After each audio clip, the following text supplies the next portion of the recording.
સ્વાગત છે મહાન ગુજરાત ન્યૂઝ ચેનલમાં।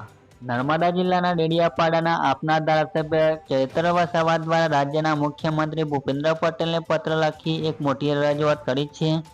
જેમાં જણાવ્યા અનુસાર અનુસૂચિત જાતિ અને જનજાતિ સમુદાય માટે સમગ્ર ગુજરાતમાં અસ્પૃશ્યતા નિવારણ શિબિરનું આયોજન કરવામાં આવે, તેમજ રાજ્ય સરકારની નોકરીની જાહેરાતોમાં વ્યવસ્થિત અમલ થવો, ગુજરાતમાં અનુસૂચિત જાતિ અને જનજાતિ સમુદાયની બેકલોગની સીટો ખાલી છે જે ભરવા સરકારે યોગ્ય કાર્યવાહી કરવી, ગુજરાતમાં મહિલાઓ સાથે થતી જાતીય સતામણી માટે મહિલાઓને POCSO, good touch, bed touch સહિતની વિશેની માહિતી મળે તે માટે મહિલા સ્વાભિમાન સંમેલનનું આયોજન સરકારી ખર્ચે કરવું એ સહિતની માંગ કરવામાં આવી છે।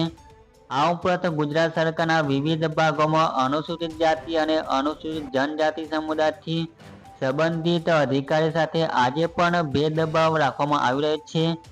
વંચિત સમુદાયના અધિકારીઓને આજે પણ ડિસિઝન મેકિંગ પોસ્ટ આપવામાં આવી રહી નથી। મોટાભાગે અમુક ખાસ જાતિ અને વર્ગના લોકોને જ મહત્વપૂર્ણ જવાબદારીઓ સોંપવામાં આવી રહી છે, જે ખરેખર ખોટું અને ગેરકાયદેસર છે। આ તમામ બાબતે ચૈત્ર વસાવા દ્વારા મુખ્યમંત્રીને પત્ર લખવામાં આવે છે।